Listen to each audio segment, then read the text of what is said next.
ago, Dawn Butler was a Member of Parliament for Brent. She's one of our younger members in the House. She looks like this. But I think what we can proudly say is look out for this space, because I think Dawn is going to go quite some way. I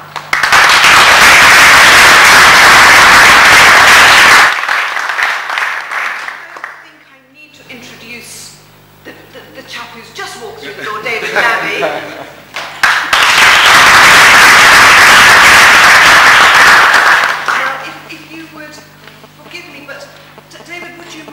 If Dawn spoke for a few minutes before you, is that all right? That's fine.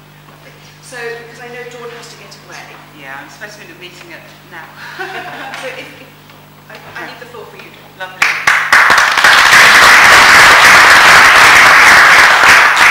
Thanks so much, and thank you for inviting me. It looks like I'm David's warm-up act again.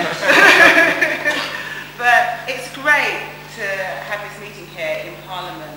You know, one of the most important buildings in this country, and we're discussing one of the most. And when we look at society, I represent Brent South, which encompasses Harlesden and Stonebridge, which are kind of notorious for people thinking that it's a really dangerous place to go.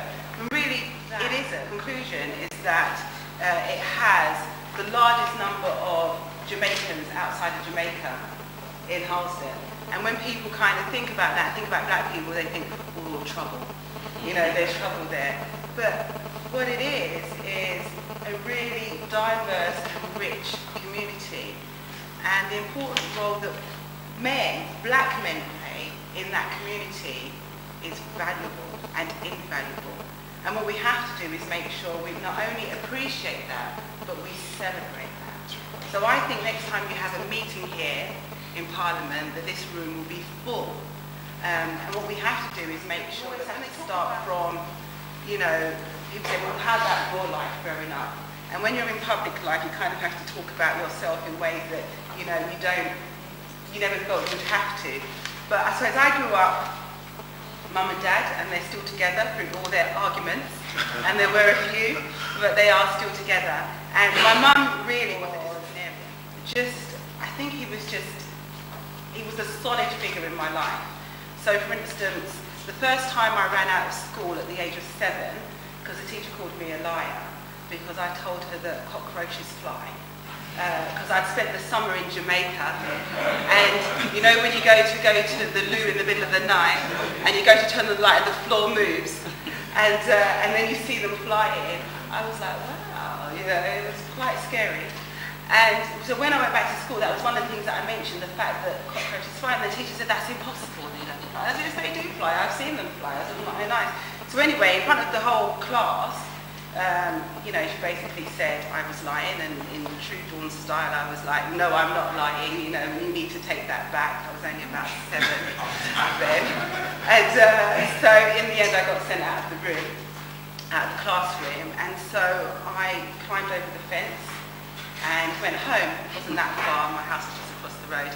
And I went home knowing that my dad would be there to then go to the school to confront the teacher. Because I knew that my dad's that solid figure that if I'm right, he will defend me. If I'm wrong, he would tell me. And so, needless to say, the teacher never called me a liar again. My dad's about 6 foot tall, quite well built. So she never called me a liar again. But the thing is, it's knowing that you've got somebody there. And in our culture as black people, it's not just your immediate family. It's not just your mum and dad. It's your uncles, your aunties, your friends down the road. And we have to bring that back into our culture.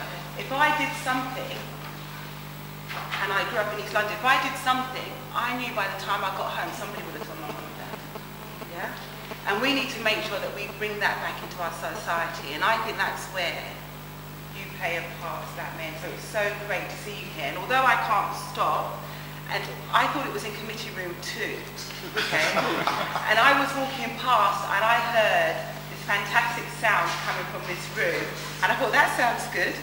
You know, and we're not really used to hearing. You missed some serious gospel tunes, David. And we're not really used to hearing that in Parliament. Trust me, I actually think you probably broke one of the parliamentary rules here today. And hearing that. So I was with Crispin from my office, and we were like, let's just go and find out what's happening in that room. And that's how it comes.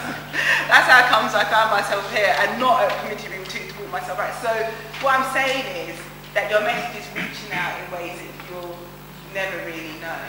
And just having this meeting here today sends a message that you won't know how many people that's touched or how many people are talking about what you're doing here today. I'm not saying some of them might not be a little bit nervous, wondering what you're planning, but it's powerful, and it's a powerful message. So thank you very much for inviting me here today, and I will be back at the next one, so make sure you invite me again. Thank you.